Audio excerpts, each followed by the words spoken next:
Welcome to the Generous Business Owner Podcast, where business owners gain inspiration and encouragement to live a legacy, not just leave one. And now your hosts, Jeff Thomas, Alan Barnhart, and Jeff Rutt.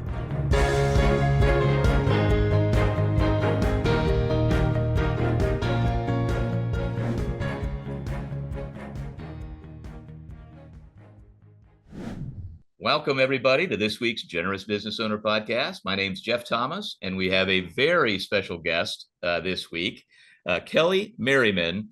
And now you have to pronounce your last name for me. Hoogstraten? How close did I get? You're super close. Hoogstraten. Okay. All right. Now, that's got to be Dutch, right? It is Dutch. Yes. Okay. My youngest daughter is in the Netherlands, going to grad school, dating a Dutch person. So I'm trying to get better at my Dutch pronunciation. But anyway, Kelly, thanks for being with us on the podcast today. It's great to be here. Thanks for having me. Well, let me do a quick intro. Kelly is currently the CEO of the Wonder Project, which is an independent film studio. You may not have heard about it yet, but you will soon. And she worked for the likes of Sony and Netflix and YouTube. I know you've heard of those. And now she's got a new project. So we're looking forward to hearing that. But Kelly, we always like to start kind of with a backstory. And so tell us where you grew up, what your family was like. What was it like growing up in your household? Yeah. So Jeff, I grew up around the corner from you. So I grew up in Houston, in West Houston, actually. My mom was a teacher. My dad was a petroleum engineer and a finance guy. He worked for Frost Bank at the end of his life, of his time of being working. He is now retired and enjoying that too. And I'm the oldest. I have a younger sister who's 2.5 years younger than I am. And we were public school kids the whole time. We loved it. I went to Stratford High School. For those of you from Houston, we had really good football teams. And so Friday Night Lights, before it came out, was actually, pretty reminiscent. It's an actual thing, people. Life. It's an actual thing. It was my life. I have this very clear memory that before we were in junior high, I think Stratford went to the national championships and we decided to go and see a bunch of those playoffs. And so, we were green and gold Spartans way before we showed up there at ninth grade.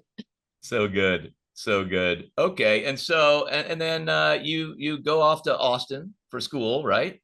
I did.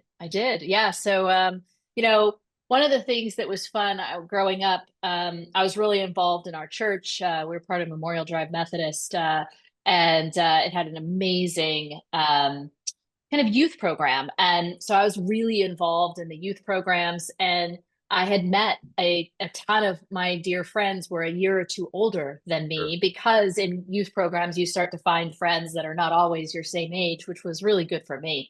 And so they were already at UT. And so I remember my senior year of high school getting the opportunity to drive my car, which was I think my aunt's old Mary Kay car that she got to turn in. And so my dad was able to buy it for a price.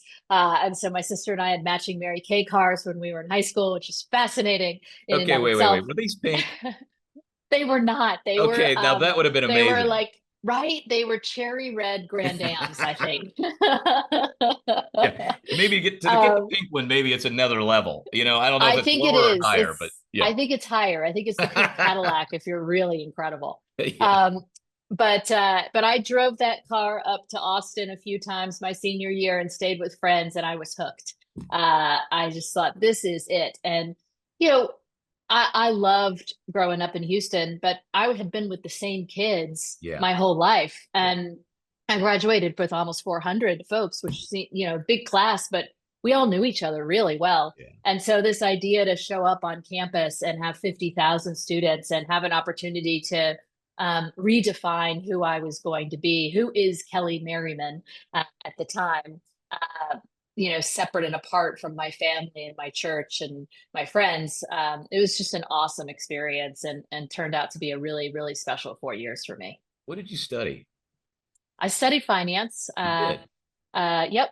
I studied finance. I was in the business school. I was in the business council, which is like the student council of the business school. And I actually was president of that business council, which was a lot of fun and an opportunity. I think I was never a leader in high school and growing up. I was always a member of the tribe, the team, but I wasn't a leader. And I think UT gave me the opportunity to find ways to lead and to really realize that I love being up in front of people. I love providing mentorship and direction and vision and getting everybody running in the same direction. And so that was a really important learning that sort of helped me figure out where I wanted to be next in life.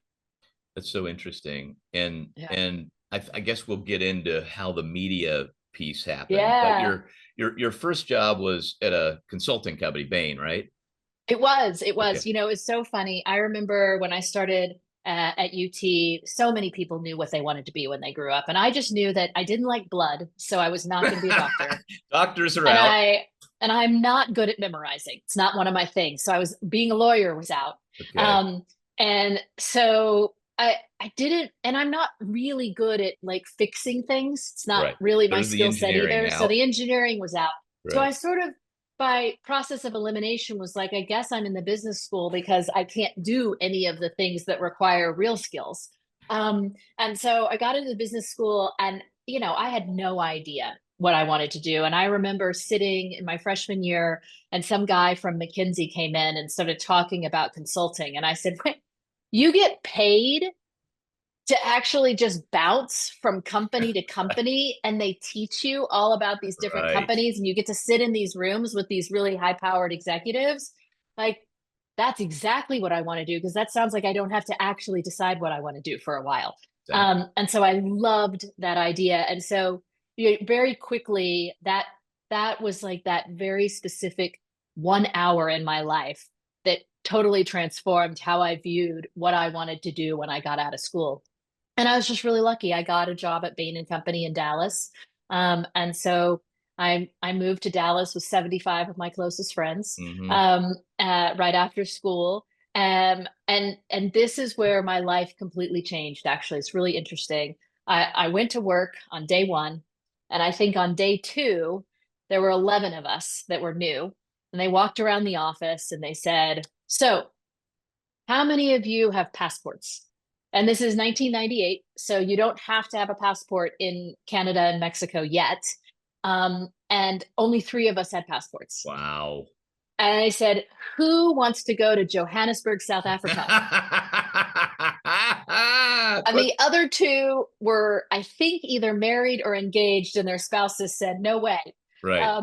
So by process of elimination, I was chosen to go to Johannesburg, South Africa in September of 1998. Um, and we were supposed to go for a week. We stayed for a month. And at the end of the month, they said to us, who wants to stay for another 6? And I said, me. So I ended up living 7 months in Johannesburg, South Africa. I came home to get some clothes in between. And I lived, it was when the Real World MTV was like really Oh yeah. popular. And so I always said to folks, like, I'm in the Real World South Africa because Bain had all of these homes. So big homes, 5 bedrooms, they put 5 kids in there. Oh And my God. so we had 2 guys and 3 girls from all over the globe. I was the youngest at 23. Our oldest was a guy from Russia at 35. And we're all living in this house together and working at South African Airways, helping with that turnaround.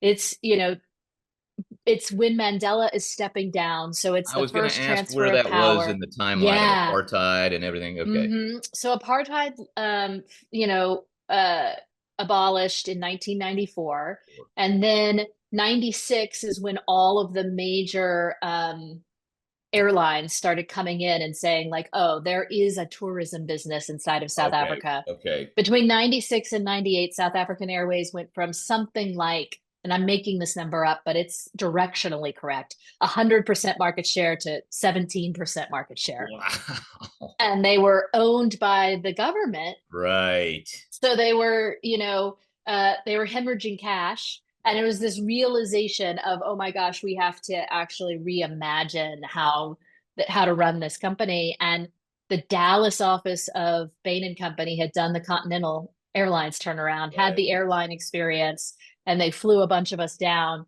And apparently, in your first 3 or 6 months of being a consultant, you can't even charge for my value because my value is so low.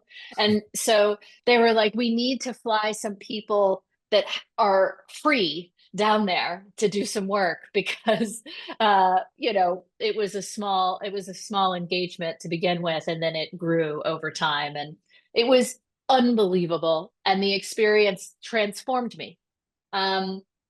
For this girl from Houston, Texas, who traveled a lot to Jackson, Mississippi and to West Point, Mississippi to see my family. And, I'd gotten my passport like 2 months prior in order to do a backpacking trip for a couple of weeks in London and Paris. And all of a sudden I'm in a totally different world. And experiencing and understanding, man, we are all so different. And kindness is the word of the land, like you can always, if you're curious, you can always find something that connects you with somebody else. And also, that statement of like, be kind to everyone because everyone's fighting a tough battle. Like, it was the first time I started to recognize like life is really different for different people, and people have some really tough circumstances, and they push forward and push through in those hard circumstances and turn out to be really interesting, fabulous, amazing people. And my eyes were opened. It was as if I had been a horse, with blinders, and those blinders were released. And I had a totally different perspective of life and the world. And so I often say a little bit glibly, but prior to going to South Africa, I was never going to leave Texas. And when I got home 7 months later, back to Dallas, all I could think about is how am I going to have another experience outside of Texas? Wow. And so it was a complete shift in my worldview. That's really amazing because that is not where I expected you to go with the Bain story. The Bain story that I'm familiar with, or consulting in general, the McKinseys, is I moved to New York or Chicago, and I worked 20 hours a day for 18 months. I forgot where my car keys were. And I learned a lot. I worked with some really smart people, but I was exhausted and so Yeah. I'm sure you experienced some of that stuff, working hard and timelines and the business Yep. part of it, but sort of the international piece with international coworkers, and then being South Africa is a different beast. I mean, that's not the same as doing a project in London. No. Is that fair to say? I mean, I haven't That spent is fair to say. time in South Africa, but obviously there's a disparity of income and that sort of thing. I know you're working for this big company and you're in this house, but did you have some experiences with, kind of the local culture as well? Absolutely. And actually, there was there was this man, and I wish I remembered his name Yeah. now. But he was a driver for folks, but part of his job was to teach all of us how to drive on the wrong side of the road, Right. and to drive stick. So I had to learn how to drive stick shift on the wrong side of the road. And his job was to deal with each one of us as we walked in and be like, all right, let's You're take up. your driving lessons. Wow. But he lived in one of the shanty towns, Yep. and he would take all of us and let us experience it. And we did a version of Habitat for Humanity where we went into I think we went to Soweto, and we went in and we used cinder blocks to build some homes for them one Saturday. And it was important, I think, for us to Yeah. actually really have the full experience of what is happening, and Yes. and where are the needs greatest and how. But just the experience of being there really transformed who I am, and I think allowed me to then in my future career lean into many different international situations in a very curious mind, because of that situation. Well, I have a feeling we're going to get back to that curiosity word Yeah, a few more probably, times before we're done talking probably. today. But okay, now uh, you do how many years at Bain before you end up going to graduate school? I do 2 years at Bain, and the next 18 months at Bain looked a lot like what you just described. Right. And it was fine, but I think I really was of the opinion like I want to be in the arena.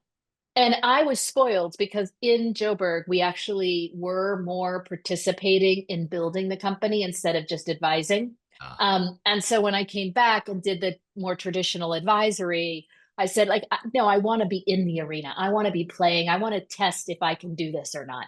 And so at the time, I thought, well, then I'm going to go to private equity because if I go to private sure. equity, we're taking positions and then that's going to work.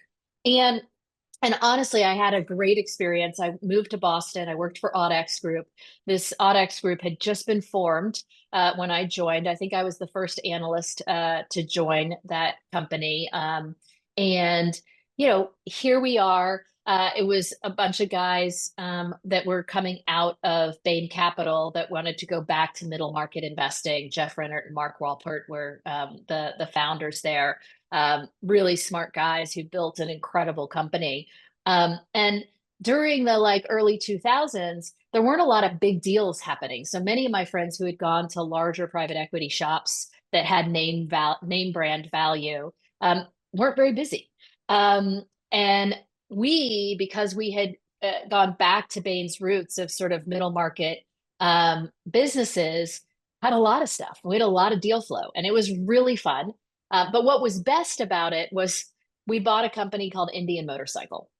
It was not a good investment, but it needed a big turnaround. And so I became the person who moved to Gilroy, California, which, by the way, Gilroy, California is the garlic capital of the world. So I smelled like garlic for a very long time. And I lived in the Hilton Garden Inn, like Yes. Sunday through Thursday for about, I don't know, close to a year. But I was on the ground floor of Indian Motorcycle and I was the project manager doing the relaunch of the new bike with the new engine. And I learned to ride motorcycles. And we had a grand time. That's a And famous again, brand. That's a it's a very, I'm not famous even a big brand. motorcycle person, but I know Indian. I mean, that's Yeah. right behind Harley as the most famous US brand, I think. Is Yeah. that Oh, fair? yeah. Oh, definitely. And the stories are amazing. I mean, Yeah. because of they were as large as Harley going into World War II, and then they were the selected motorcycles, I believe, for the war. Yeah. I might be wrong, but I'm pretty sure that that is part of their story. So, you know, it was just, it was a great story, a great company. They needed a turnaround. We didn't accomplish it, but we tried hard. And again, I started to realize, wow, I have all these opportunities to run a lot of models and to see a lot of companies. But what I really liked was being on the ground and leading that charge on as a project manager. And man, the beauty of both consulting and private equity is you meet so many people and you see so many CEOs. That's And true. there's something really special about walking into rooms and being like, I learned something. I'm learning something every time from the people that are leading. Sometimes this is the list of things I'm not going to Well, do. that's true. Sometimes it's the list of these are the things that I want to do. But either way, it's just incredibly insightful to have the opportunity to be in those rooms and experience uh, so many different leadership styles. So I loved it. Audax was great, and it was absolutely not being in the arena. And so I worked hard. I was very tired after those 2 years, and I needed a vacation, so I went to Harvard for business school. Yeah. Um, So you go to business school with the intent of what? Did you think you'd get out figuring and out who I wanted to be when I grew up. to figure it out? Because you still hadn't really maybe found the thing. You're learning I stuff. didn't I didn't find a thing. I Yeah. think that's what the truth is. I Professional services showed me a lot of things I didn't want to do, and they did not help me figure out who I wanted to be. And so I was like, well, maybe business school is going to be the way to do it. And It's going to give, I thought it was going to be a break. It was, by the way. Yeah. I traveled a lot. I met some amazing people. But you know what the best part of it was? Is that like this group of Yeah. 9 women that became my core crew, and they're still some of my closest friends today. Well, We had space and time to debate and discuss and talk and think. And I do think that in this environment today, that one of the biggest risks to success or to happiness um, is just we just let the river take us. yeah. And we just, your days get filled and you have no space to think, like, was this what I wanted to do? Or am I just doing it because it's next on the to-do list? And the intentionality for how we spend our time, I think, is often just taken away from us because we let it. We Yeah. just let life happen. And um, like I look back and I think, wow, some of the reasons I wish we didn't have all these devices was because the devices give us a chance to not be bored. And Right. there are some amazing Instagram feeds sometimes that say, like, Yeah. our children need to be bored. And you know what? Moms need to be bored. Dads need to be bored. And we don't have it anymore. And business school was an opportunity to be bored. And it was a gift. And Right. I loved it. Yeah. Um, and so that gave me the chance to talk to lots of people, and really to say, well, what is my superpower? Here's the other interesting thing. Right. Ask people what their superpower is that are under the age of 30. Most people, I don't know they know what their They don't know. superpower is, I didn't know.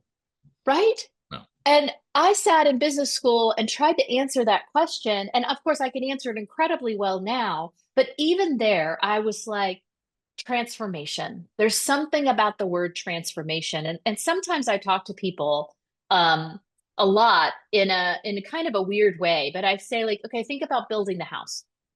There's the person who's the architect. There's the person who's the builder. There's the person who's the interior designer. There's the person who's the landscaper. There are lots of different jobs. What, where, which one are you good at? Yeah. And trying to think through where is that, where is your horsepower just incredibly at the highest level?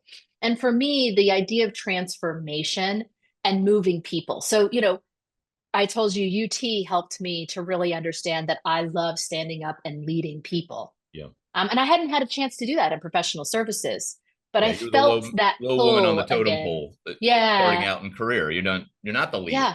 Yeah. No. But then I also recognized transformation is really something that was big for me. So I was looking across, okay, where are industries that are in transformation? Where are industries that are, and so I started to say, like, I care about consumer, not B2B. I care about transformation. And I always have liked being on stage. Um, and so I thought, well, maybe entertainment, maybe that's a place for me. And I just uniquely, I was at HBS from 2002 to 2004. In 2003, that's when there were a million iPods in the whole world. And Apple launched iTunes Music Store on the Macs only. Right. Yeah, That's because the that iPhone wasn't out till '07, right? I oh mean, seven, so oh it's seven. 3 years before the iPhone. That's right. We were That's so right. thrilled to have iPods for those youngsters Yeah, listening yeah. because there were these clunky MP3 players that nobody could figure out how to use, right? Yes. Yes. Yes. And now you look back at your old iPod and it feels real clunky. Exactly. But at the time, Exactly. it was amazing. It was So, amazing. and then Napster and Kazaa were destroying the music Yes. industry.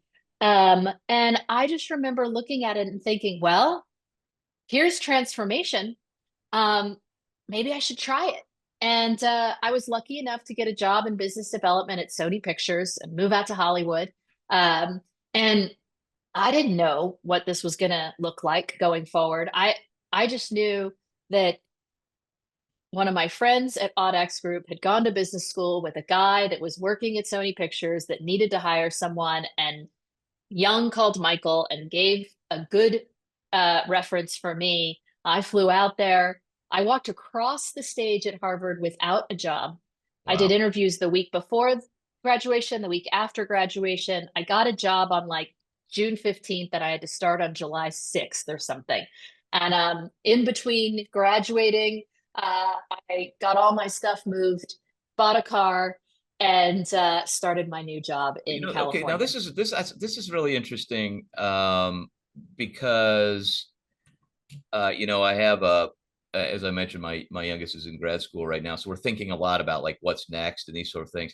And so I'm sort of living this world, and I was literally on the phone with her before we started recording today, and just talking about her senior thesis, and anyway, and I think there's this tendency to go with the machine. You know, Yes. I my guess is you probably could have stayed with Bain. Bain would have paid for Harvard. Then you got to spend another 2 or 3 years paying it off, if you Yep. will, to Yep. go back there. And the next thing you know, you're a manager, and maybe you're making a little, and now it's the cost of going to the thing that you think you might do. So if you just sort of turn off this analysis, this sort of Yeah. quiet listening that you've talked about, to think about, maybe what is God telling you? What are your friends telling you? Sort of, self-analyzing, so I really, like, I was writing things down as you're talking, like this idea of transformation. Okay, so you sort of identified that word. You talked about being curious before. That's definitely leading to this analysis for you, I think. And then this, okay, consumer. All right, okay, I want to go consumer. And then I don't mind being on stage. That, okay, something about president. And then okay, what is being transformed with media? So you kind of selected your own thing. So, because I was thinking Yeah. Sony doesn't show up at Harvard with, hey, we need 17 No. MBAs. You No. kind of had to No. find that I network. think so. That's Find it. exactly right. That's exactly right. And here's what I would say. This is what I learned. There was probably 100 of us that were interested in media and entertainment uh, in first year.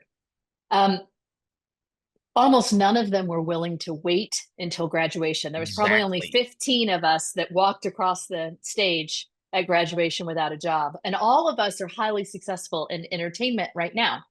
Um, but you had to take that risk. And I think Exactly. one of the things, if you ask me one thing I wish I knew when I was 22 Yeah. or when I was 18, it's absolutely, I grew up, my mom is awesome. And, she really believed in the mantra practice makes perfect. Hmm. And it was really important to practice and to be perfect and to walk out the door with your lipstick on every day. And the concept of like, how do you get comfortable taking risk and how do you celebrate failures? That was not in my childhood.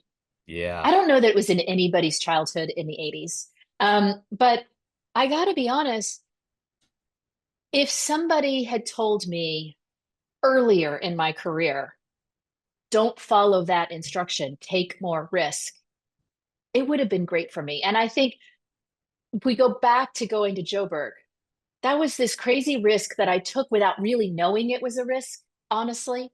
If I had thought longer about it, I probably would have said no. But it opened my eyes to what happens when you don't have a 20-year plan that you're stuck to.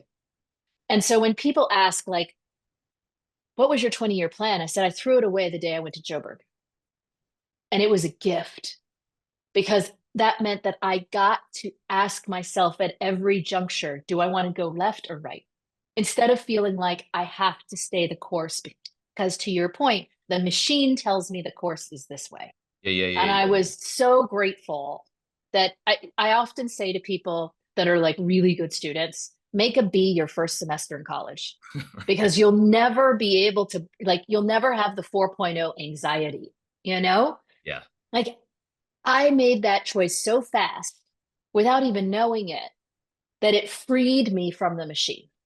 Yeah. I mean, I think this is a critical part of your story.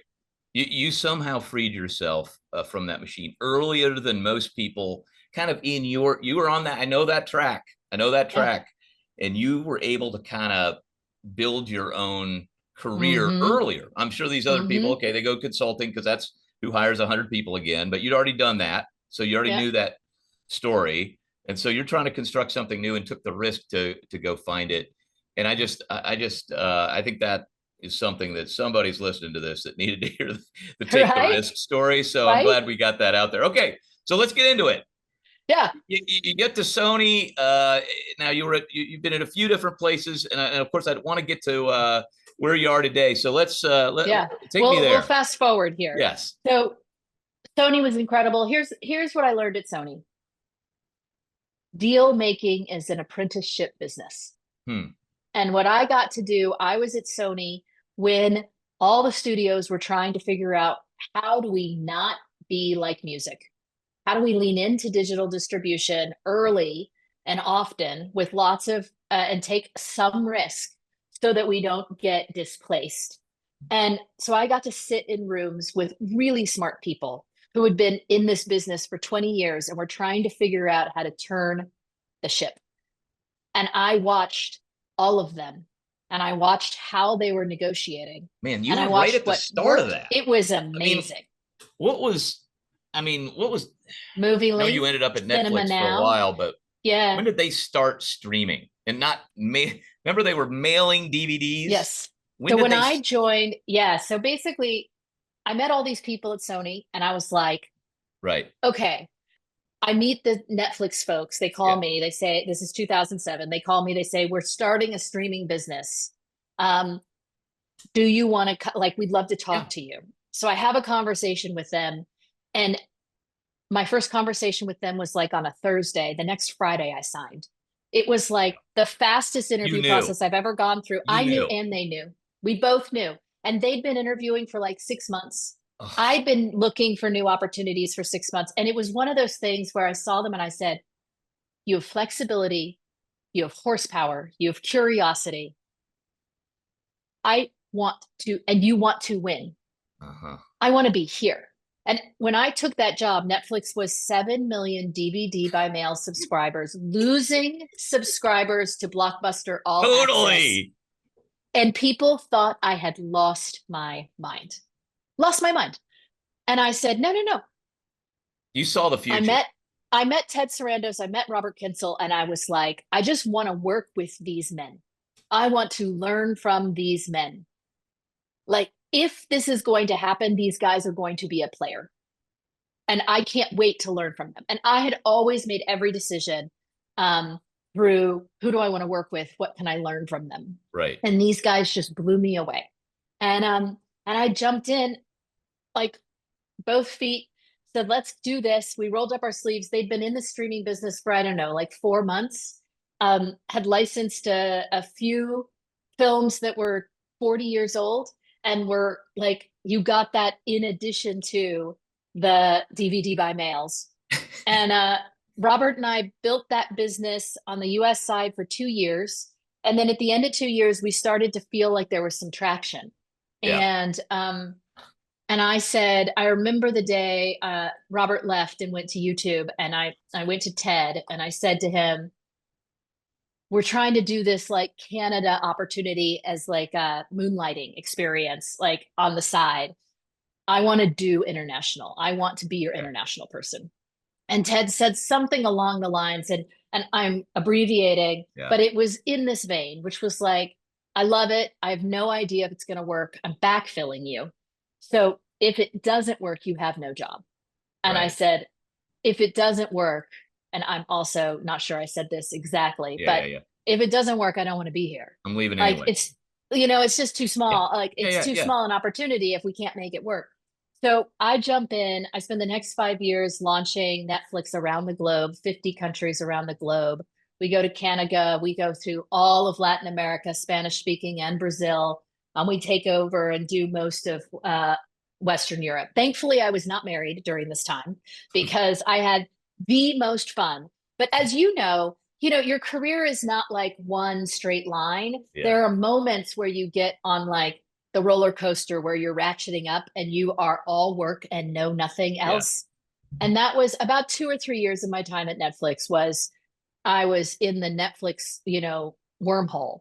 But it was so worth it for me at that moment in time because it transformed who I am as a leader. When you negotiate 1,000 deals in 3 years, you'd go from like anxiety over negotiating a deal to like feeling real comfortable in like, this is part of life. Some of it's going to work, some of it's not. We're going to get through it. It's not emotional anymore.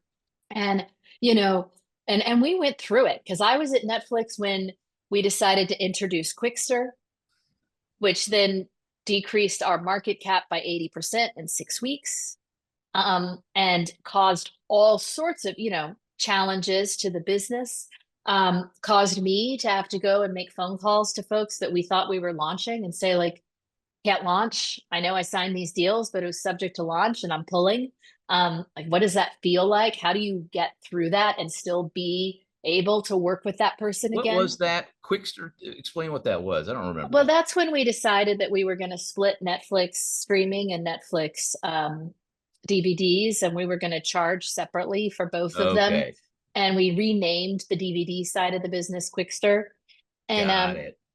so, it's such it's a story for another day, but it was fascinating to be in the executive, team Listen, working that's one through of the that. most transformative companies, even today. I mean, it's leading the charge, but you were there really. I mean, that's a Early. pretty special experience Yeah. to be at such a transformative company, just to use that word. Yeah. I like that Yeah. word, but it's true. I mean, it's got to be one of the 10 most transformative companies in the last 50 years. Yeah. Certainly now. Yeah. Yeah. So just this whole move to streaming and everything, which kind of allowed some of your other moves. So let's kind of Yeah. catch us up maybe So to where you are. I did that. I went. Robert Kinsel had been at YouTube. He called me. He said, Right. I got a VP position. Come over here, run global content." I did that for 7 years At YouTube, right? at YouTube. Yeah. Great experience. I would say that taught me what it feels like to lead a group of 300, 400, 500 people instead of Were 30 or you there when 50. Google bought them? No, I joined after. So I basically came on right after they had settled the Viacom lawsuit. Okay. And so Robert said, we've got to, it was a little bit of YouTube was standing outside the It was boardroom, its own thing, and really. YouTube was saying, like, there's like a funny commercial where everybody's standing and going, open, open, open. And that was like YouTube was sort of standing around, and like all the major studios and the networks and the sports guys were all in the room, and they were like, hello. Right. And so I was tasked to say, like, how do you get YouTube in the room, and how do you get YouTube from a promotional platform for, prosumers to be actually a revenue generating platform for entertainment, information, and education for 2 to 92-year-olds. And that was my remit. And that's what I was able Well, to do over so it seven became its years. own channel, essentially. Yeah. I mean, Yeah. Yeah. it's So, essentially another yeah. platform almost. It is, and it's incredible, and I loved my time there, and I was able to launch YouTube TV and do a lot of stuff in e-commerce and shorts and all sorts of things. My last 2 years there were tough. I oversaw news and health, and so I was no longer in the transformative side of the business and building businesses. I was in trust and safety and trying to understand the dynamics associated with everything there. And so I was on maternity leave with my third, and looked at my husband and just said, like, this is no longer fulfilling for Yeah. me. Yeah. And I just said, I've lost it. I've lost the hum. I've Yeah. lost the excitement, the motivation. And he said, great, quit. So I did. And, that led me to sort of take a step back from entertainment for a little bit. And that led me to, John Irwin flew down to Austin. Our 1 hour lunch turned into 6 hours. Wow. And I called my husband and I said, I'm sorry, I'm late. I'm on my way home. He said, great. I said, I have John in the car. He's coming too. And my husband said, what? I Who's said, well, he he? wants to meet you. Right. Diedrich was like, um, Right. what? So we walk in the door at 6:30. I have a 3, 5, and 7-year old. At this point in time, they're, a year and a half, 2 years younger. So it is a total insanity in my house at this Right. point in time. I walk in, I was like, I'm going upstairs to bathe the kids. You guys sit here and Wow. talk. And they talked for an hour. And basically, John said, I need Kelly, but this is a family decision, and I need to know you, and you need to know me, and you need to know if you trust, like, what we can go build together. It was incredible.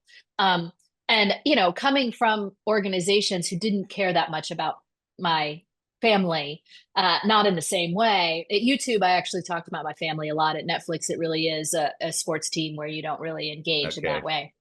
But to have him say like, no, it's a two-person decision, you and your husband, and I need to meet both of you. And I jumped on board and I thought this, so, God is funny. This whole like, God's time is not our time. And there's a path that makes no sense. And now I turn around and I look back at my life and I say, well, that was very clear. I basically, every single one of those things was like ring the bell, get this skill set, build, use this talent, build this capability, boop, boop, boop, boop, perfect boop, stepping stones. Exactly. But not at the time. Today. No. Yeah. That's what's so incredible about it. Only in retrospect can you see how that's so. Can you see it? Yeah. Yet we want to know what we definitely want to. Yeah, we want to know. And I think that is what leads us to follow the machine, because we think that the machine knows. And the reality is the machine doesn't know. The machine is wrong most of the time. I read something the other day. Barry Rowan, I don't know if you've met him, but he's a guy you'd enjoy meeting. But he went to Harvard and he wrote a book that I'm reading right now, just about kind of business and faith and this sort of thing. And he had a great line in there. He says, Jesus is our guide and he doesn't give us a map. Like it's not a map. I love that. I highlighted, I took a picture of that page because so we all want the map, and that's not how it works. You just sort of pull one tissue at a time, as a friend of mine. That's right. That's right. That's right. There's a reason it says, don't be anxious about tomorrow. Because we know you don't know, and you don't know. Don't think you know. Right. Exactly. So tell us a little about the Wonder Project. What is man, this is the most fun I've ever had, by the way. God, so and I've had some really good times. But here's the reality. As a mom, man, I miss the 8 o'clock linear hour on scripted television that we had when we grew up. Wonder Years, Gilmore Girls, My So-Called Life, Friday Night Lights, like all of these great shows that were not what I wouldn't call them like safe. They were real. Yeah. They had hard stuff in them. It's true. They taught us that life is hard and everyone falls down. And what you do is you don't say, I'm a victim. You stand back up, you brush your knees off, and you keep marching and you say, what did I learn from this? And we need that programming back today. Yes. And I fundamentally believe that entertainment sits upstream from culture. And my best example of that is my kids have watched High School Musical, I don't know, 175 times. Right. Before High School Musical, they couldn't care about basketball. Now, after dinner, they go outside, they shoot baskets. They're terrible at it, but they love it because of High School Musical. High School Musical taught them to care about basketball. And that happens every single time our child watches entertainment. Whether you want to believe that or not, it happens. So entertainment is teaching our children skills. My kids reenact every episode of Bluey. It's fascinating. And so because of that, we have to understand that we hold incredible power as creators and storytellers. And right now, and I've been part of this, I helped at Netflix make Breaking Bad and Mad Men incredible global sensations. And by the way, all of this dark, gritty programming for grownups is still awesome. I enjoy it. Yeah. But it doesn't have a redeeming figure that you want your child to be when he or she grows up. Right. And that is a problem. And so what does it look like to say, we need to bring back values-based programming that's engaging for the entire family? I like it. My kids like it. It forces us to have hard conversations afterwards. What does this look like? I mean, if you've seen Dolphin Tale 2011, but it is, my kids are watching it on repeat right now, but it's not an easy story, but they love it. But it has to talk about war and injuries from war and death of a mom and a father who leaves. And like, it has real tough stories, but it's about what it looks like to live in the context of those and still find joy. Yeah. And those are the kinds of stories that we want to tell going forward. And I think we want to do it at scale. So what I would say is, you know, it's wonderful if we can do one film a year. But what if Wonder as a brand speaks to our audience in the way that HBO or FX or Hello Sunshine or Blumhouse speaks to their audience? Yeah. What if folks could say, it's a Wonder show. I am definitely going to theater. And what if we could do that 2 or 3 times a year? Yeah.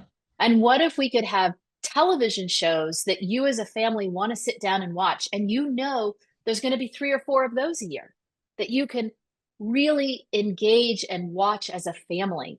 That's what we want to do. We want to do it at scale. What does creativity for our audience at a courageous, high quality bar look Yes. like at scale?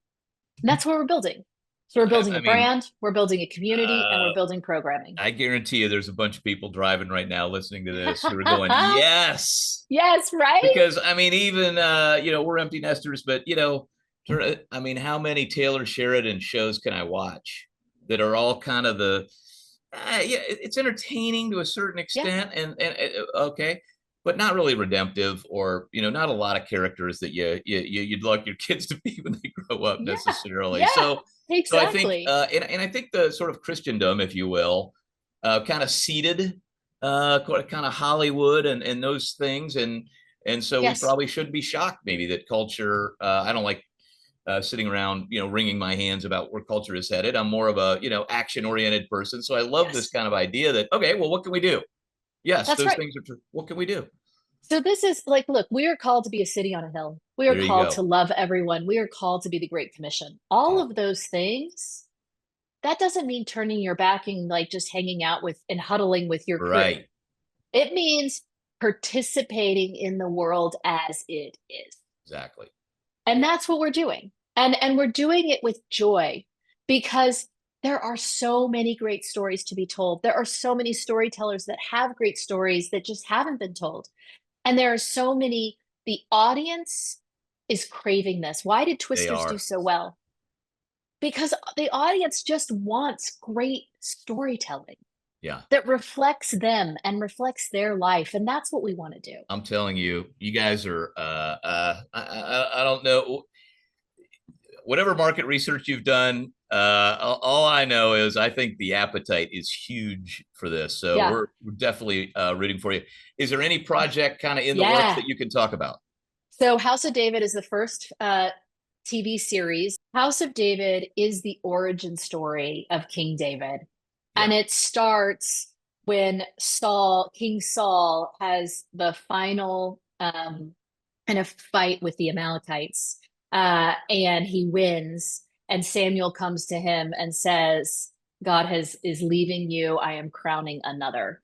And then it goes through kind of meeting David as a shepherd boy, and then it culminates with the David and Goliath fight in episode 8 of season 1. So it really is this origin story. So if you love Harry Potter or Luke Skywalker, or you loved watching Batman Begins and the origin story, like this is the origin of all origin stories, That's true. and it is faithful to the text. Yeah.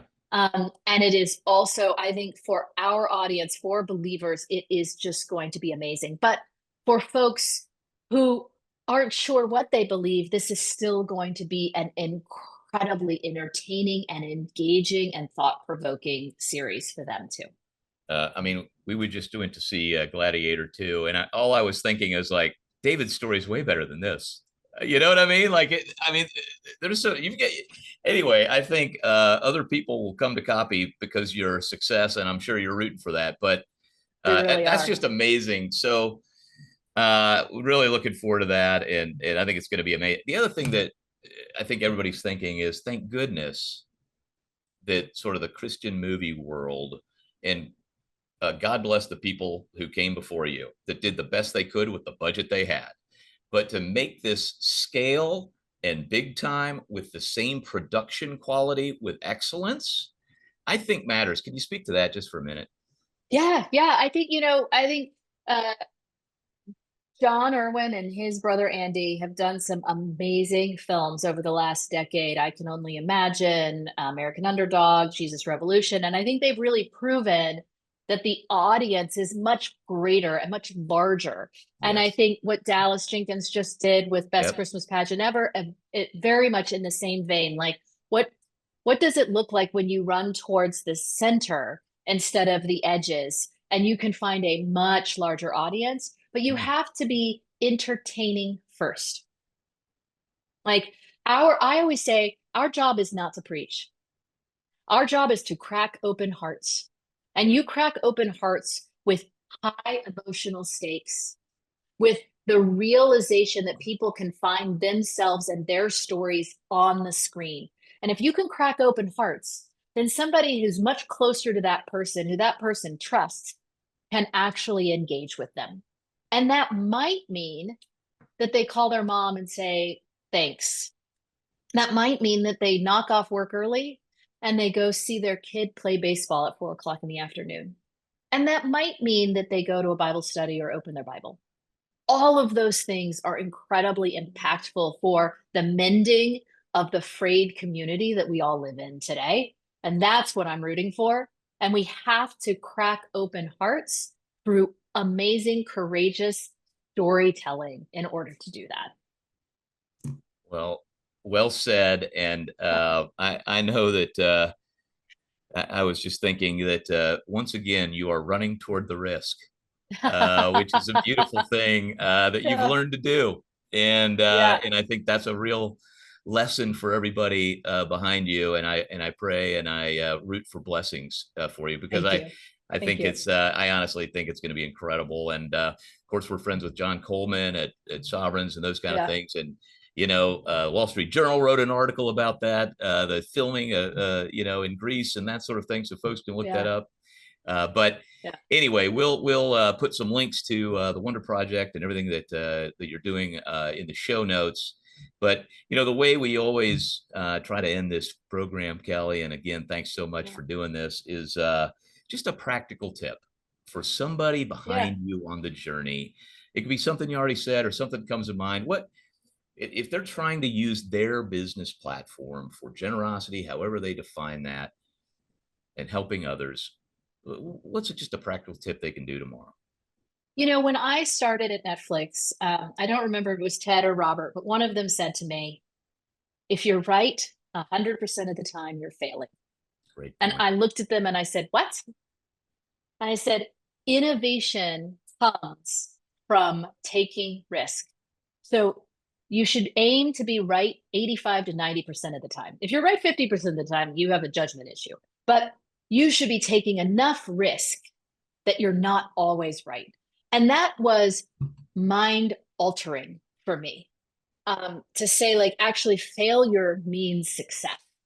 And of course, if you're on the product side of the business, test and iterate is just a normal part of Right, right, business. right, right, But right, like, right. wait a second, you need test and iterate as a piece of your process as you as a human being. What does that look like? And I think that really can shake you out of where you are right now if you feel like you're stuck. Which, frankly, is part of the risk-taking piece, Yeah. because you're Yeah. not going to take risks if you're afraid of failure. You're not going to take risks. So you just simply have to. And I think this is all kind of related to this faith journey anyway, where we Yeah. don't control outcomes anyway. We control obedience. So it's like, Yes. hey, we did the math as a group. We prayed about it. Let's give it a shot. And even Yeah. even if it fails, what do they say? You're either you're never you're either winning or learning. Yeah. Like, That's right. I always love this idea of failing forward. there you go. I learned something from it as I'm moving. So Well, so for everybody out there, great advice. Take some risks. Don't be afraid of failure. And well, Kelly, this has been awesome. I wish we had more time, but we'll do it again down the road. We'll get an update, hopefully from you. But thanks so much for joining us today. you're welcome. I really enjoyed it. Thank you so much for It having was me. so much fun. And thanks everybody for joining us on this week's Generous Business Owner Podcast. Share it with a friend, and we will see you next week. Thanks, everybody. Thanks for listening to the Generous Business Owner Podcast with Jeff Thomas, Alan Barnhart, and Jeff Rutt. Make sure to follow the podcast so you don't miss an episode. You can find the guest contact information in the show notes. Stay tuned for the next episode.